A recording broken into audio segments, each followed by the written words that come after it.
Talia has asked, I have a question about the publishing process, specifically about finding an agent.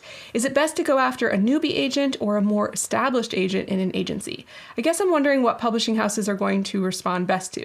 Do they want a book from an agent who has already represented successful books, or a new agent who's building their client list at an agency that has represented successful books? In other words, is it the agent or the agency itself that gets you the foot in the door? This is a great question. We have some good questions today. I am feeling good about today's office hours. Talia, this is excellent. I think you can't go wrong either way.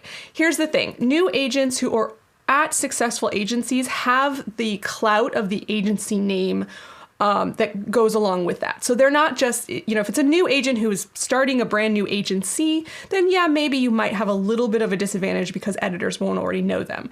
But all the agents at a big successful or small successful agency will have all the same editor lists. They'll have all the same notes. They will have that clout of the agency name. They will be able to confer with their, more senior agents to help them build your submission list. Editors will already know them based on the agency that they work with. So I don't think you can go wrong with a newbie agent. One thing that I really do like about newbie agents at published at agencies is that they tend to be hungrier.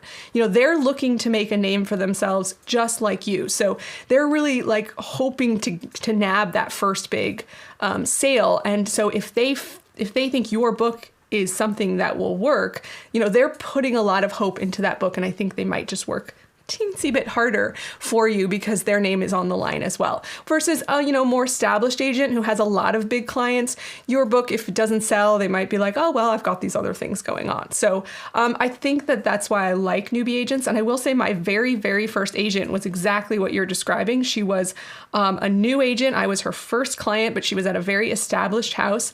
And I remember she worked closely with one of the senior agents to make sure my list was correct. And she even relied sometimes on that agent to communicate with the editors when she needed a little bit of extra help. And so it ended up, and she ended up selling a lot of books for me. So it worked out.